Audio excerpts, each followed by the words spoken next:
There is an old truth that does not announce itself in dramatic scenes. It arrives softly, slowly, almost politely. A person does not always vanish by leaving. Sometimes they vanish by staying. They keep showing up, keep answering, keep smiling at the right moments, keep doing what is required. And yet, somewhere beneath the surface, something essential begins withdrawing from the room. That is the strange sorrow of emotional disappearance.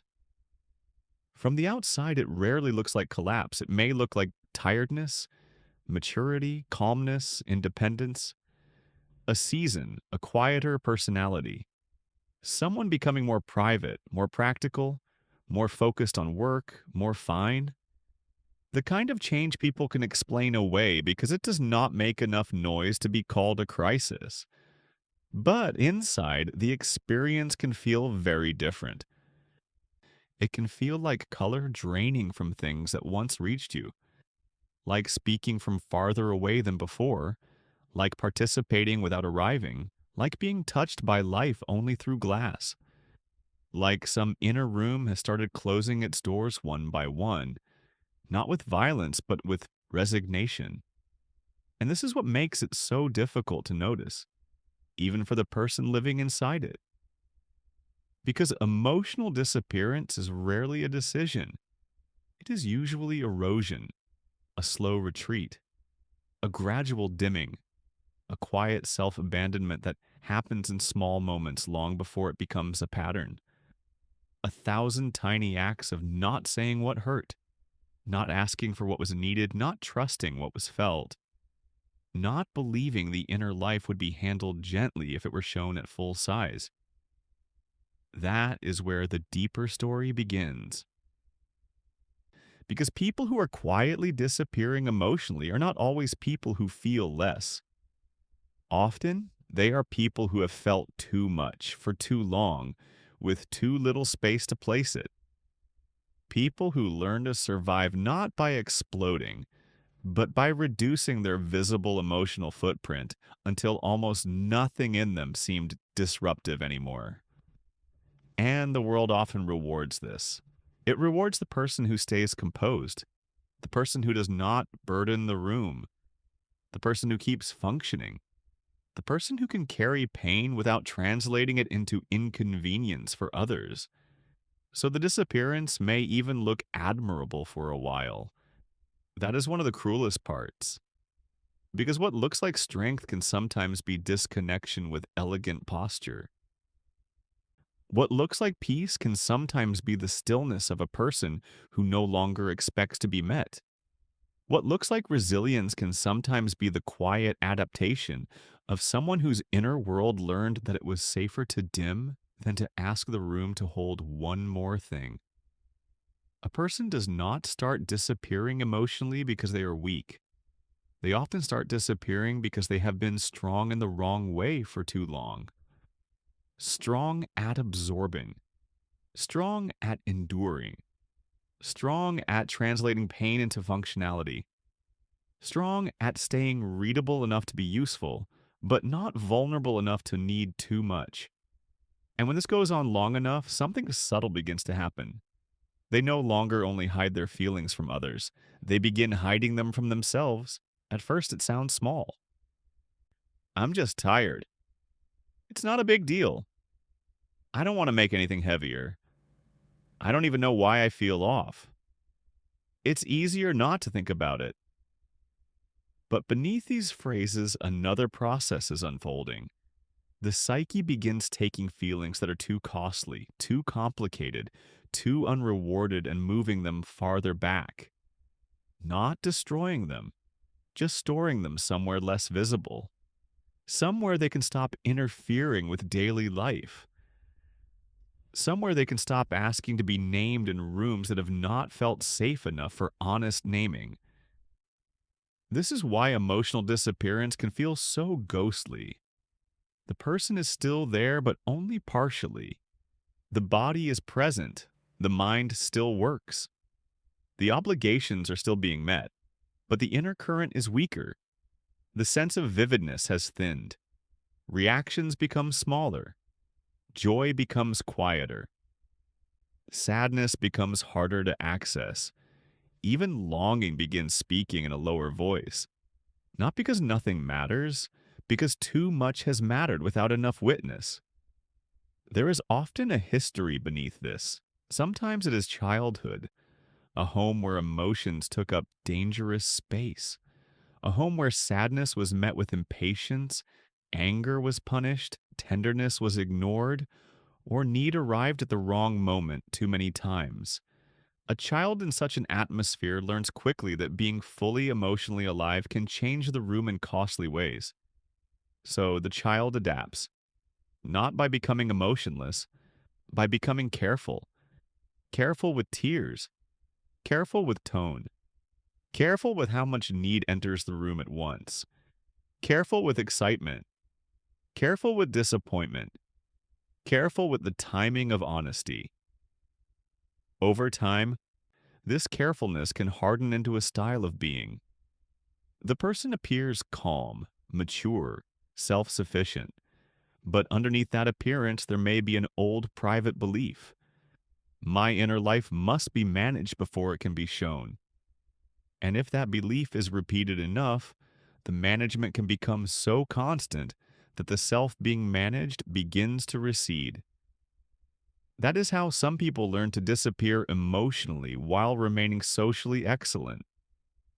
They know how to answer messages, how to be warm in the right doses, how to remain dependable, how to comfort others, how to stay engaged just enough that no one asks difficult questions. But the deeper self, the one with raw hunger and contradiction and unedited feeling, is no longer participating fully. It is watching from farther back, waiting, conserving energy. No longer convinced that honesty will lead to contact rather than complication. This is not always caused by childhood, of course. Sometimes emotional disappearance begins later, after betrayal, after burnout, after years in relationships where feelings were tolerated only when convenient, after being the one who listened but was not heard, gave but was not met, stayed but was not felt. After too many moments where the heart reached and returned with less than it needed. A person can only knock on closed doors for so long before they stop using the full force of the hand. Sometimes they stop knocking at all, and that stopping does not always feel dramatic. It may even feel wise. Less expectation, less disappointment, less emotional risk. The person may tell themselves they are becoming realistic, independent, unbothered, less needy, more stable. But realism is not always what is happening. Sometimes it is grief that got tired of being visible. That grief can be very quiet. It may look like no longer telling people when something hurt, no longer explaining the deeper meaning behind a silence, no longer asking for reassurance because asking started feeling humiliating, no longer bringing the full self into conversations because half of it was met only halfway too many times. This is when emotional disappearance becomes especially painful. Not when the person is screaming for help and being ignored, but when they stop making sound altogether because they have adapted to the possibility that what is deepest in them will not be held with enough care to make revealing it worthwhile. There is a loneliness inside that adaptation that is difficult to describe. Because the person is not always alone. They may have relationships, family, friends, a partner, a life that looks populated from the outside, but internal population and external company are not the same thing. You can be surrounded and still feel as if your true interior has gone unwitnessed for years. You can be loved in certain ways and still feel unfelt. That distinction matters because many people who are quietly disappearing emotionally do not need more noise around them. They do not need more activity, more advice, more motivational language, more people telling them to open up. What they often hunger for is something more precise, a space where their inner life does not have to perform clarity before being received. A relationship where tiredness is not misread as distance, where slowness is not punished, where complexity is not treated like inconvenience. But when that kind of space has been rare, the psyche begins protecting itself through reduction. This reduction can enter the body. The person laughs, but the laugh feels distant.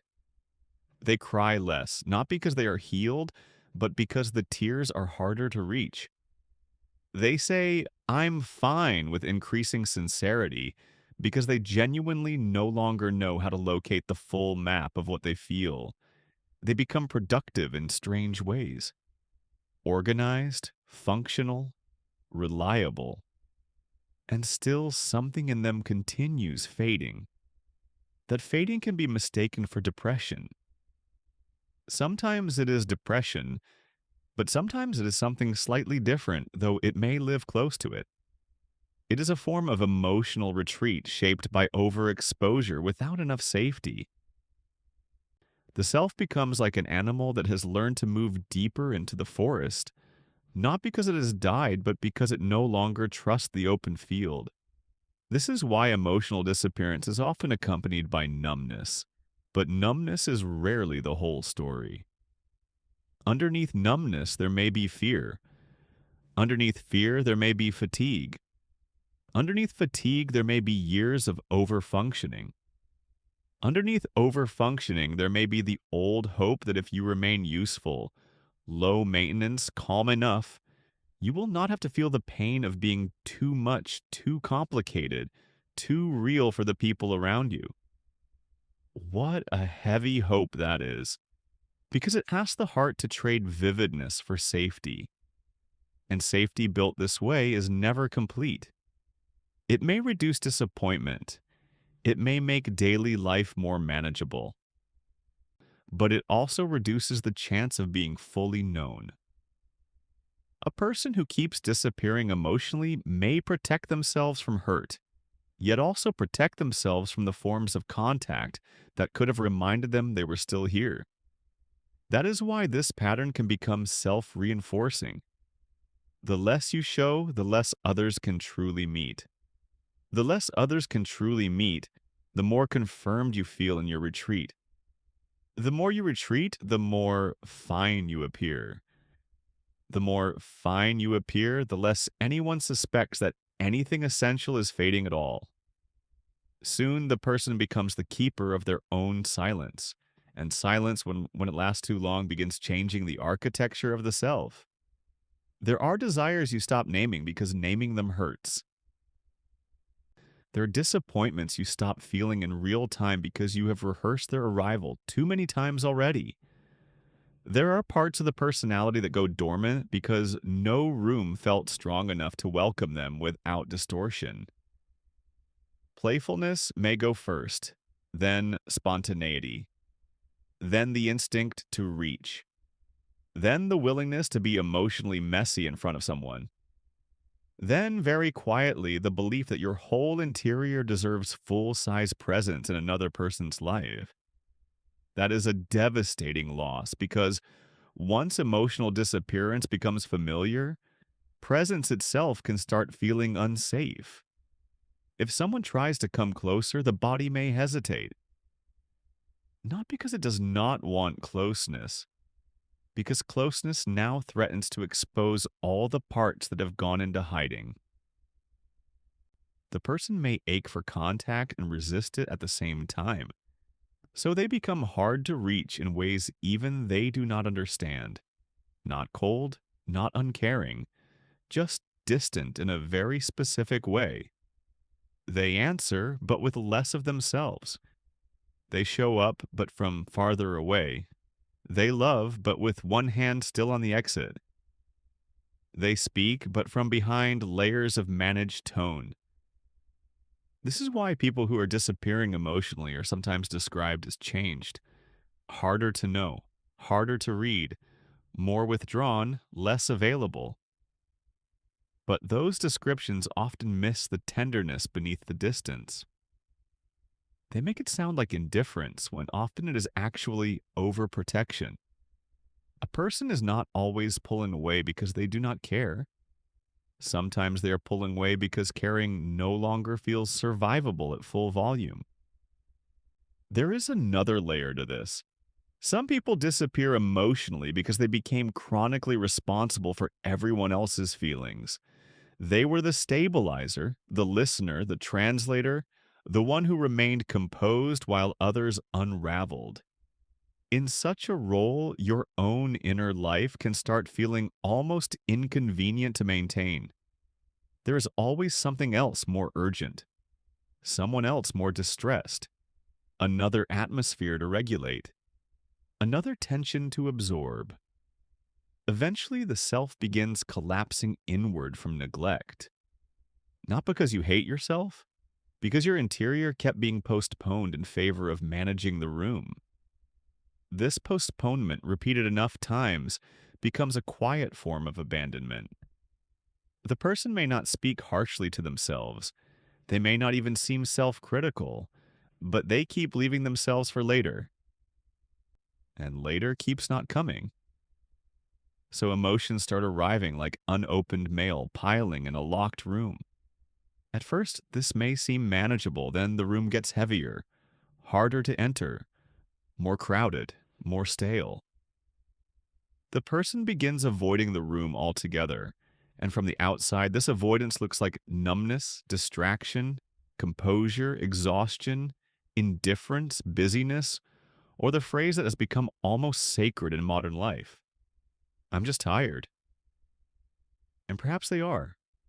But often the tiredness is not only physical, it is the tiredness of staying partially absent from your own life.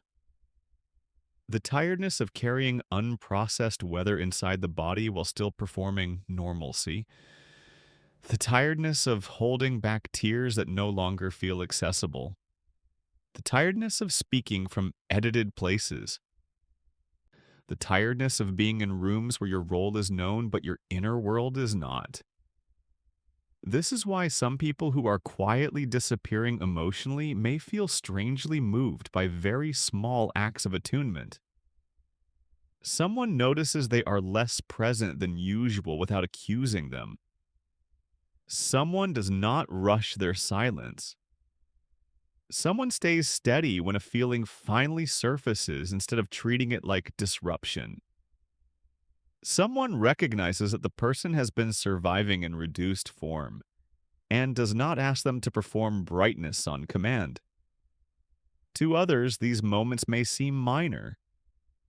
To the disappearing person, they can feel almost impossible because they touch something that has been retreating for a long time, something unsure whether it is still allowed to take up space, something that has adapted so thoroughly to self-containment that being gently reached can feel both relieving and frightening.